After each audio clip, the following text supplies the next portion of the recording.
Good morning, સ્વાગત છે exam today પર. મિત્રો 25 મે 2025ના રિલેટિવ કરંટ અફેર્સની ડિસ્કશન આ વિડીયોમાં આપણે કરવાના છે. તો છેલ્લે સુધી વિડીયો સાથે બની રહેજો. કરંટ અફેર્સ ઇમ્પોર્ટન્ટ ટોપિક છે, દરેક એક્ઝામમાં પ્રશ્ન પૂછવામાં આવે છે. મિત્રો ટોપિક પર આવીએ. 25 મે 2025 ક્વેશ્ચન નંબર 1 છે, હાલમાં વિશ્વ કાચબા દિવસ ક્યારે મનાવવામાં આવ્યો? તો કાચબા એટલે એને ઇંગ્લિશમાં ટર્ટલ કહેવામાં આવે છે. દર વર્ષે 23 મેના રોજ વિશ્વ કાચબા દિવસ મનાવવામાં આવે. મિત્રો વિશ્વ કાચબા દિવસ 2025ની વાત કરીએ આપણે તો એના માટે થીમ છે ડાન્સિંગ ટર્ટલ્સ રોક. બરાબર, આ થીમ અમેરિકન ટર્ટલ્સ રેસ્ક્યુ દ્વારા પસંદ કરવામાં આવ્યું, જે વિશ્વ કાચબા દિવસની સંસ્થાપક સંસ્થા છે. આ વર્ષે 23 મે 2025ના રોજ વિશ્વ કાચબા દિવસની 25મી વર્ષગાંઠ મનાવવામાં આવી છે. મિત્રો ઇમ્પોર્ટન્ટ ડેટ્સની વાત કરી લઈએ તો હાલમાં 22 મે આંતરરાષ્ટ્રીય જૈવ વિવિધતા દિવસ, 21 મે આંતરરાષ્ટ્રીય ચાય દિવસ, 20 મે વિશ્વ મધમાખી દિવસ, 19 મે વિશ્વ પરિવાર ચિકિત્સક દિવસ, 18 મે આંતરરાષ્ટ્રીય મ્યુઝિયમ ડે અને 17 મે વિશ્વ ટેલિકોમ ડે. તમામ દિવસ ઇમ્પોર્ટન્ટ છે, યાદ રાખો. હાલમાં કયો દેશ એનડીબીનો નવો સદસ્ય બન્યો? તો એનડીબી એટલે કે ન્યૂ ડેવલપમેન્ટ બેંક. બરાબર, એનડીબીનું પૂરું નામ છે ન્યૂ ડેવલપમેન્ટ બેંક અને એનો 9મો સદસ્ય દેશ બની ગયો છે અલ્જીરિયા. બરાબર, ન્યૂ ડેવલપમેન્ટ બેંક મિત્રો એમ કોની છે? બ્રિક્સ દેશોની છે. BRICS Brazil, Russia, India, China, south Africa. બરાબર, તો આ દેશોની જે બેંક છે એનું નામ છે ન્યૂ ડેવલપમેન્ટ બેંક. એનું હેડક્વાર્ટર મનીલા ખાતે આવેલું છે ને એનડીબીનો 9મો સદસ્ય બની ગયો છે હવે અલ્જીરિયા. વેરી વેરી ઇમ્પોર્ટન્ટ મિત્રો એક્ઝામની દ્રષ્ટિએ. હાલમાં ચૂંટણી આયોગે મતદાન કેન્દ્ર પર મતદાતાઓની અધિકતમ સંખ્યા ઘટાડીને કેટલી કરી છે? તો ભારતના ઇલેક્શન કમિશન દ્વારા વર્તમાનમાં ફેરબદલ કરવામાં આવ્યું છે અને એક મતદાન કેન્દ્ર પર વોટર્સની સંખ્યા અધિકતમ 1200 કરવામાં આવી છે. કેટલી કરવામાં આવી છે? 1200 કરવામાં આવી છે. મિત્રો સ્ટારમાં કરી દેજો આ, કારણ કે બિહાર ઇલેક્શનમાં આ લાગુ કરવામાં આવશે. હાલમાં કોના હસ્તે નવીન આઈ ખેડૂત 2.0 પોર્ટલનો ગાંધીનગર ખાતેથી શુભારંભ કરવામાં આવ્યું છે? કોના હસ્તે નવીન આઈ ખેડૂત 2.0 પોર્ટલનો ગાંધીનગર ખાતેથી શુભારંભ કરવામાં આવ્યું? તો મિત્રો રાઇટ આન્સર છે એમાં રાઘવજી પટેલ. કૃષિ મંત્રી છે રાઘવજી પટેલ. એમના દ્વારા ખેતીવાડી, પશુપાલન, બાગાયત અને મત્સ્ય ઉદ્યોગ માટે આઈ ખેડૂત, બરાબર, આઈ ખેડૂત 2.0 પોર્ટલનો ગાંધીનગર ખાતેથી શુભારંભ કરવામાં આવ્યું છે. વિદ્યાર્થી મિત્રો એક્ઝામ આવી રહી છે CC group B mains LRD. બરાબર, એક્ઝામ ટુડેનું લેટેસ્ટ એક વર્ષનું કરંટ અફેર્સ, જેમાં તમને Olympic, Paralympic, COVID, IPL, GI tag, બદલાયા નામ, ભારત ગુજરાતના વર્તમાન પદાધિકારી, પુસ્તક લેખક, company CEO, brand ambassador award, GK sports, GK G20 summit, T20 World Cup, FIFA World Cup, election, GK Ayodhya, GK budget, Champions Trophy, IPL, Padma awards. Total મિત્રો latest 2025ની current અફેર્સની PDF, છેલ્લા 1.5 વર્ષની લેટેસ્ટ મંથલી કરંટ અફેર્સની PDF અલગ મળશે. 10,000થી વધારે પ્રશ્નોનો સમાવેશ છે. તો PDF માટે માત્ર 250 રૂપિયા 9510411961 પર ગૂગલ પે, ફોનપે, પેટીએમ કંઈ પણ કરો, સ્ક્રીનશોટ મોકલી આપો. મિત્રો 2 મિનિટમાં PDF મળી જશે. તમામ પરીક્ષાઓમાં 100% કરંટ અફેર આપણું પૂછાયું છે. ભારત ગુજરાત ઇન્ટરનેશનલ લેવલનું પૂરું કરંટ અફેર્સ આની અંદર આવશે, પૂરેપૂરું. બરાબર, કારણ કે આપણે છેલ્લા 5 વર્ષથી મિત્રો મહેનત કરી રહ્યા છીએ, તો હવે આટલું આઈડિયા અમને લાગી જાય કે કરંટ અફેર્સ કેવી રીતના પૂછાય. અત્યારે પણ જે બેલીપ મેન્સ હતી 100% કરંટ અફેર પૂછાયું, સબૂત ટેલિગ્રામ ચેનલમાં મૂક્યા છે, તમે પણ ખાસ જોઈ લેજો. હાલમાં ક્યાં દુનિયાની સૌથી મોટી એરોસ્પેસ ગ્રેડ ટાઇટેનિયમ યુનિટનું ઉદ્ઘાટન કરાયું છે? દુનિયાની સૌથી મોટી એરોસ્પેસ ગ્રેડ ટાઇટેનિયમ યુનિટનું ઉદ્ઘાટન ક્યાં કરાયું? તો મિત્રો લખનઉ ખાતે કરવામાં આવ્યું છે. લખનઉમાં વિશ્વની સૌથી મોટી એરોસ્પેસ ગ્રેડ ટાઇટેનિયમ અને સુપર એલોય મટીરિયલ્સ ઉત્પાદન યુનિટનું ઉદ્ઘાટન 11 મે 2025ના રોજ કરવામાં આવ્યું હતું. આ યુનિટ એરોલોય ટેકનોલોજી લિમિટેડ દ્વારા સંચાલિત છે, જે PTC ઇન્ડસ્ટ્રીઝ લિમિટેડની સહાયક કંપની છે. આ unit Uttar Pradesh defence industrial કોરિડોરમાં લખનઉમાં સ્થિત છે. હાલમાં કોણે મિસ વર્લ્ડ 2025નો ટેલેન્ટ ફાઇનલ જીત્યો છે? તો મોનિકા કેજિયા સિમ્બેરિંગ. બરાબર, મોનિકા કેજિયા સેમ્બિરિંગે મિસ વર્લ્ડ 2025નો ટેલેન્ટ ફાઇનલ જીત્યો છે. મિસ વર્લ્ડ 2025ની ટેલેન્ટ ફાઇનલમાં ઇન્ડોનેશિયાની મોનિકા કેજિયા સેમ્બિરિંગ વિજય મેળવ્યો. આ સ્પર્ધા 22 મે 2025ના રોજ હૈદરાબાદના શિલ્પકલા વેદિકા ખાતે યોજાઈ હતી. બીજા સ્થાન પર કેમરૂનની ઇસી પ્રિન્સેસ અને ત્રીજા સ્થાન પર ઇટાલીની કિયારા એક્સપોઝિટો રહી છે ભારતની નંદિની ગુપ્તાએ મિત્રો આમાં ભાગ લીધો છે. તો તમારા 4 થી 5 પ્રશ્ન મિત્રો અહીંયા ક્લિયર થઈ ગયા છે. બરાબર, ભારત તરફથી કોણે ભાગ લીધો હતો એ પણ ખાસ ધ્યાન રાખવાનું છે. નંદિની ગુપ્તા. આયોજન ક્યાં થયું છે? હૈદરાબાદ ખાતે. મિત્રો તમે ફોટો જુઓ એમનો, મિસ ઇન્ડોનેશિયા આ છે. બરાબર. હાલમાં અમેરિકી રાષ્ટ્રપતિ ડોનાલ્ડ ટ્રમ્પે એપલ પર કેટલા ટકા ટેરિફ લગાવ્યો છે? તો અમેરિકાના રાષ્ટ્રપતિ છે મિત્રો ડોનાલ્ડ ટ્રમ્પ, અને એમના દ્વારા એપલ કંપની પર ટેરિફ લગાડવામાં આવ્યો.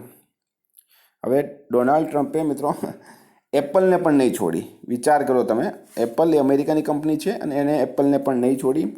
રીઝન શું છે આની પાછળ તમને જણાવી દઉં તો એપલના જે CEO હતા મિત્રો, બરાબર, એમણે જાહેરાત કરી હતી કે એપલના આઈફોનનું ઉત્પાદક પૂરી દુનિયામાં જેટલા પણ આઈફોન જાય છે એ બધાનું ઉત્પાદન ભારતમાં સૌથી વધારે થશે.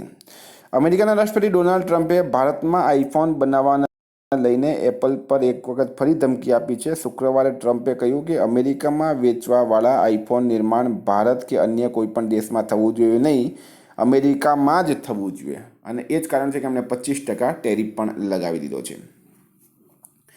હાલમાં સુપ્રીમ કોર્ટે ક્યાંના ઝૂડપી જંગલોને વનભૂમિ જાહેર કર્યા છે? તો સુપ્રીમ કોર્ટ દ્વારા ક્યાંના ઝૂડપી, પ્રશ્ન એમ પૂછવામાં આવશે ચર્ચામાં રહેલા ઝૂડપી જંગલો કયા રાજ્યમાં છે? તો મહારાષ્ટ્ર રાજ્યમાં છે. ચર્ચામાં શા માટે છે? તો ભારતના સુપ્રીમ કોર્ટે આ ઝૂડપી જંગલોને વનભૂમિ જાહેર કરી. આપણે ડિટેલમાં માહિતી લઈએ તો ભારતના સુપ્રીમ કોર્ટે મહારાષ્ટ્રના વિદર્ભ પ્રદેશમાં આવેલા 86,400 હેક્ટર ઝૂડપી જંગલને વન જમીન જાહેર કરી છે. આ નિર્ણય મુજબ 12 ડિસેમ્બર 1996 પહેલાં જે જમીનો પર રહેણાંક, કૃષિ, સરકારી કચેરીઓ અને જાહેર ઉપયોગ માટેના માળખા બનાવવામાં આવ્યા હતા તે પર કોઈ અસર થાય નહીં, પરંતુ 25 ઓક્ટોબર 1980 પછી જે પણ જંગલમાં દબાણ થયો છે એ બધાને જ વનભૂમિ જાહેર કરવામાં આવી છે. મહારાષ્ટ્રના CM છે મિત્રો દેવેન્દ્ર ફડણવીસ, અને મહારાષ્ટ્રના વર્તમાનમાં રાજ્યપાલ છે CP રાધાકૃષ્ણન. મિત્રો વિડીયો કેવો લાગે છે કમેન્ટ બોક્સમાં જણાવજો. તમારા મિત્રો સાથે પ્લીઝ શેર કરો. પૂરો દિવસ લાગે છે મિત્રો આ વિડીયો બનાવવામાં, બરાબર, ઇન્ફોર્મેશન ભેગી કરવામાં, અને એના પર વ્યૂઝ બહુ ઓછા આવે છે ત્યારે અમને પણ દુઃખ થાય. તો એક અપીલ કરું છું, 5 વર્ષમાં કોઈ દિવસ અપીલ નહીં કરી તમારી જોડે, આજે અપીલ કરું છું, બીજા ગ્રુપ્સમાં અને મિત્રો સાથે શેર કરો, બધાને ફાયદો થાય. હાલમાં ઓરિજિનલ સીન નામક પુસ્તક કોણે લખી છે? પહેલા પ્રશ્ન લઈએ. હાલમાં કયા દેશે 3જા સંયુક્ત રાષ્ટ્ર મહાસાગર સંમેલન 2025ની પહેલા બીજી બ્લુ વાર્તાની મેજબાની કરી છે? પ્રશ્ન સમજો. કયા દેશે 3જા સંયુક્ત રાષ્ટ્ર મહાસાગર સંમેલન 2025થી પહેલા બીજી બ્લુ વાર્તાની મેજબાની કરી? તો મિત્રો રાઈટ આન્સર છે આપણો દેશ ભારતે કરી છે. ભારત સરકારના પૃથ્વી વિજ્ઞાન મંત્રાલયે ન્યૂ દિલ્હીમાં બીજી બ્લુ ટોક્સની મેજબાની કરી. 3જી સંયુક્ત રાષ્ટ્ર મહાસાગર સંમેલનનું આયોજન જૂનમાં ફ્રાન્સના નીસ ખાતે કરવામાં આવશે. હાલમાં ઓરિજિનલ સીન નામક પુસ્તક કોણે લખી છે? ઓરિજિનલ સીન નામક પુસ્તક કોણે લખી છે મિત્રો? તો રાઈટ આન્સર છે આમાં જેક ટેપર અને એલેક્સ થોમ્સન. આ બંનેએ મળીને ઓરિજિનલ સીન નામક પુસ્તક લખી છે. જેક ટેપર અને એલેક્સ થોમ્સન. બરાબર મિત્રો, આ પુસ્તક કોના જીવન પર છે? તો આ પુસ્તક છે મિત્રો અમેરિકાના પૂર્વ રાષ્ટ્રપતિ જો બાઇડન, બરાબર, એમના પર આ પુસ્તક લખવામાં આવી છે. તો સ્ટારમાં કરજો મિત્રો, પુસ્તક પણ ઘણી વખત એક્ઝામમાં પૂછવામાં આવે છે. હાલમાં ટ્રમ્પ સરકારે કઈ યુનિવર્સિટીમાં વિદેશી વિદ્યાર્થીઓના એડમિશન પર રોક લગાવી? તો ડોનાલ્ડ ટ્રમ્પ સરકારે હાર્વર્ડ યુનિવર્સિટીમાં હવે વિદેશી વિદ્યાર્થીઓના એડમિશન પર રોક લગાવી છે. હાલમાં કયા રાજ્યની સરકારે ખરીફ સિઝનથી પહેલાં મહાવિસ્તાર એપ્લિકેશન લોન્ચ કરી? તો મિત્રો રાઈટ આન્સર છે આમાં મહારાષ્ટ્ર સરકારે. મહારાષ્ટ્ર સરકાર દ્વારા ખરીફ સિઝનથી પહેલાં મહાવિસ્તાર એપ્લિકેશન લોન્ચ કરવામાં આવી છે. બરાબર, શા માટે કરવામાં આવી? તો ખેડૂતોને અપડેટ આપવા માટે. AI બેઝ છે, આર્ટિફિશિયલ ઇન્ટેલિજન્સ. હાલમાં યુરોપમાં ભારતના રાજદૂતોના સંમેલનની અધ્યક્ષતા કોણે કરી? તો ડૉક્ટર S જયશંકર. ભારતના વિદેશ મંત્રી છે ડૉક્ટર S જયશંકર. એમણે યુરોપમાં ભારતના રાજદૂતોના સંમેલનની અધ્યક્ષતા કરી છે. સ્ટારમાં કરજો. અમેરિકા અને ઈરાન વચ્ચે 5મા દોરની અપ્રત્યક્ષ વાર્તા ક્યાં થઈ છે? તો ક્યાં થઈ છે મિત્રો? રોમ ખાતે થઈ ગયા. રોમ. અહીંયા મિત્રો ડિટેલમાં માહિતી લેવી પડશે, કારણ કે પહેલાં શું થયું, અમેરિકાએ ઈરાન પર પ્રતિબંધો મૂક્યા હતા, કારણ કે ઈરાને પરમાણુ પરીક્ષણ કર્યું. અમેરિકાએ શું કર્યું? ઈરાન પર ઘણા બધા વ્યાપારિક અને રાજનીતિક પ્રતિબંધો મૂક્યા. હવે અમેરિકા અને ઈરાન વચ્ચે મિત્રો વાર્તા થઈ રહી છે. અમેરિકા ઈરાન વચ્ચે વાર્તા થઈ રહી છે. આ વખતે જે વાર્તા થઈ હતી મિત્રો એ રોમ ખાતે થઈ હતી. ક્યાં થઈ હતી? રોમ ખાતે. રોમ ઇટાલીનું પાટનગર છે. 3 વાર્તા મિત્રો ઓમાનના પાટનગર મસ્કટમાં, 1 વાર્તા ઇટાલીના પાટનગર રોમમાં થઈ છે. સ્ટારમાં કરજો. અમેરિકા અને ઈરાન વચ્ચે 23 મે ઇટાલીના પાટનગરમાં 5મા દોરની અપ્રત્યક્ષ વાર્તા થઈ. બેઉ દેશો વચ્ચે એપ્રિલથી અત્યાર સુધીમાં 4 દોરની વાર્તા પૂરી થઈ ગઈ છે. એમાં 3 વાર્તા ઓમાનની પાટનગર મસ્કટ અને 1 વાર્તા રોમમાં થઈ છે. હાલમાં મેજર જનરલ ડેવિડ જીની કયા દેશની યાંત્રિક ખુફિયા વિભાગ સીનબીતના પ્રમુખ નિયુક્ત કરાયા? તો શું છે રાઈટ આન્સર આમાં? સીનબીતના પ્રમુખ. તો રાઈટ આન્સર છે મિત્રો ઇઝરાયલ. બરાબર. ઇઝરાયલ પ્રેસિડેન્ટ છે બેન્જામિન નેતન્યાહુ. કેપિટલ છે યરુસલેમ. કરન્સી છે ઇઝરાયેલી ન્યૂ શેકલ. હાલમાં યુનાઇટેડ કિંગડમ એટલે કે બ્રિટને ચાગોસ દ્વીપ સમૂહ કયા દેશને સોંપ્યો છે? તો રાઈટ આન્સર છે મિત્રો આમાં મોરિશસ. યુનાઇટેડ કિંગડમ એટલે કે બ્રિટન એટલે કે ઇંગ્લેન્ડે હિન્દ મહાસાગરમાં સ્થિત વિવાદિત અને રણનીતિક રૂપથી મહત્વપૂર્ણ ચાગોસ દ્વીપ સમૂહની સંપ્રભુતા મોરિશસને સોંપી છે. અને આ તમારે સ્ટાર માર્ક કરી દેવાનું છે. વેરી વેરી ઇમ્પોર્ટન્ટ થઈ ગયું. મોરિશસનું કેપિટલ છે મિત્રો પોર્ટ લુઇસ. કરન્સી છે મોરિશસ રૂપિયા અને પીએમ છે ડૉક્ટર નવીન રામગુલામ. હાલમાં પૂર્વોત્તર નિવેશક સંમેલન ક્યાં શરૂ થયું? પૂર્વોત્તર ભારતના વિકાસ માટે પૂર્વોત્તર નિવેશક સંમેલન ક્યાં શરૂ થયું છે? તો મિત્રો રાઈટ આન્સર છે આમાં ન્યૂ દિલ્હી ખાતે શરૂ થયું છે. તો ફ્રેન્ડ આ હતા કરંટના પ્રશ્નો. વાત કરીએ રિવિઝનની આપણે. તો 24 મે 2025 આંતરરાષ્ટ્રીય જૈવ વિવિધતા દિવસ ક્યારે મનાવવામાં આવે છે મિત્રો? 22 મેના રોજ દર વર્ષે મનાવવામાં આવે છે. રાષ્ટ્રીય વ્યાપારી કલ્યાણ બોર્ડની 6ઠ્ઠી બેઠકનું આયોજન ક્યાં કરાયું છે? ન્યૂ દિલ્હી રાઈટ આન્સર થશે. બરાબર. ન્યૂ દિલ્હી ખાતે કરવામાં આવ્યું. કયો દેશ 2025-26 માટે એશિયાઈ ઉત્પાદકતા સંગઠનનો અધ્યક્ષ બન્યો છે? તો મિત્રો એ ભારત બન્યો છે.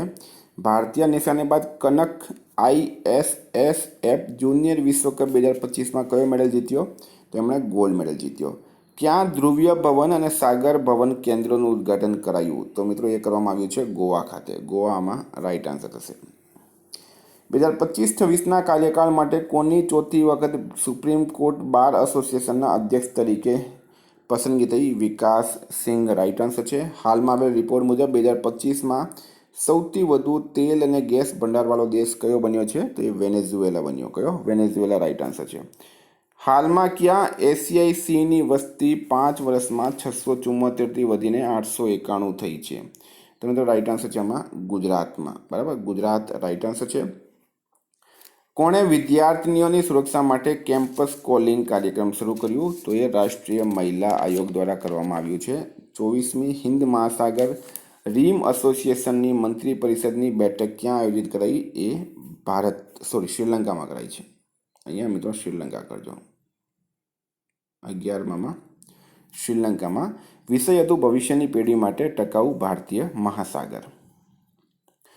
હાલમાં કેન્દ્રીય સરકારી આવાસીય ભવનોના આવંટનમાં દિવ્યાંગજનોને કેટલા ટકા અનામત આપવામાં આવ્યું? તો 4%.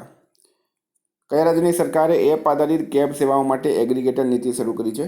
મહારાષ્ટ્ર રાઈટ આન્સર છે આમાં. કોણે રેડી રિલિવન્ટ એન્ડ રિઝલ્ટન્ટ નામક પુસ્તકનું વિમોચન કર્યું? રાજનાથ સિંહ. લેખક છે મિત્રો અનિલ ચૌહાણ CDS. હાલમાં CRCL અને કઈ IIT સંસ્થાને વૈજ્ઞાનિક ક્ષમતાઓને મજબૂત કરવા MOU પર હસ્તાક્ષર કર્યા? IIT દિલ્હી રાઈટ આન્સર છે. કોના દ્વારા લખાયેલ પુસ્તક વ્હાઇટ લિલીઝનું વિમોચન થયું છે? તો વિદ્યા કૃષ્ણન. હાલમાં બ્રિટને કયા દેશ સાથે વ્યાપારિક વાર્તા સ્થગિત કરી છે? ઇઝરાયલ રાઈટ આન્સર છે. મિત્રો ગઈકાલે પ્રશ્ન પૂછાયો. ગુજરાતમાં થયેલી 16મી સિંહ વસ્તી ગણતરીના આંકડા મુજબ સિંહોની સંખ્યા 891 હતી. આજનો પ્રશ્ન છે રાજ્ય કક્ષાનો રાષ્ટ્રીય પંચાયતી રાજ દિવસ ક્યાં યોજાયો હતો? ગુજરાતમાં. એનો જવાબ તમારે કમેન્ટ બોક્સમાં જણાવવાનો. વિદ્યાર્થી મિત્રો વોટ્સએપ ટેલિગ્રામની લિંક ડિસ્ક્રિપ્શન બોક્સમાં આપી છે. PDF માટે 9510411961 પર કોન્ટેક્ટ કરો. Thank you. ફરી મળીશું. જય હિન્દ જય ભારત.